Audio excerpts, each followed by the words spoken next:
দেখে নেওয়া যাক আজ কি রান্না হলো আমার রান্নাঘরে। প্রথমেই দেখো গরম গরম ভাত এক হাঁড়ি, তারপরে এইখানটায় দেখো ডাল,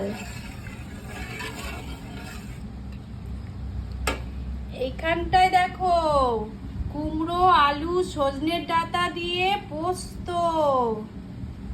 এইবার ডালের সাথে খাওয়ার জন্য দেখো পটল ভাজা, গোটা গোটা পটল কি সুন্দর ডিজাইন দেখো করে ভাজা করেছি।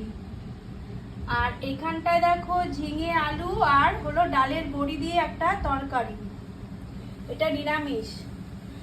আর এইখানটায় দেখো কাতলা মাছের তেল ঝাল, বড় বড় কাতলা মাছের চাকা দেখো, কাতলা মাছের তেল ঝাল।